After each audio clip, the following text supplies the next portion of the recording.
ത്രിതല പഞ്ചായത്ത് തിരഞ്ഞെടുപ്പിന്റെ മുന്നൊരുക്കങ്ങളുടെ ഭാഗമായി CPM നെമ്മാറ പഞ്ചായത്ത് കമ്മിറ്റി നേതൃത്വത്തിൽ ശില്പശാല സംഘടിപ്പിച്ചു. വിത്തനശ്ശേരിയിലാണ് ശില്പശാല നടത്തിയത്. CPM area secretary K. Preman ഉദ്ഘാടനം ചെയ്തു. പഞ്ചായത്ത് തിരഞ്ഞെടുപ്പിന് തൊട്ടു മുമ്പാണ് ലോക്സഭാ തിരഞ്ഞെടുപ്പ് നടന്നത്. ഇതേ ആവർത്തനം തന്നെ 2019 ഉണ്ടായി.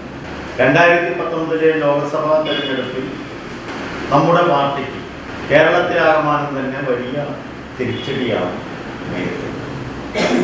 അന്ന് ആലപ്പുഴയിൽ മാത്രമാണ് ഒരു പാർലമെന്റ് സീറ്റ് നമുക്ക് നേടാൻ കഴിച്ചത്. അന്ന് കേരളത്തിലെ പത്രമാധ്യമങ്ങളും ദൃശ്യമാധ്യമങ്ങളും അതുപോലെ തന്നെ കോൺഗ്രസും BJPയും എല്ലാം പറഞ്ഞു ഇതോടുകൂടി LDFിൻ്റെ പ്രത്യേകിച്ച് CPMൻ്റെ കഥ കഴിയുമെന്നാണ് പറഞ്ഞത്. എന്നാൽ 2020 നടന്ന തദ്ദേശ സ്വയംഭരണ തെരഞ്ഞെടുപ്പിൽ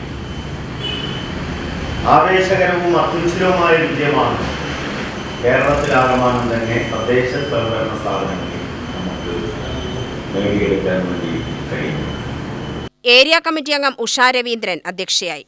local secretary K. Narayanan, CITU division secretary U. Azeez, ഗ്രാമപഞ്ചായത്ത് വൈസ് പ്രസിഡന്റ് C. പ്രകാശൻ, സഹകരണ ബാങ്ക് പ്രസിഡന്റ് TK. പത്മനാഭൻ എന്നിവർ പ്രസംഗിച്ചു. UTV news, Palakkad.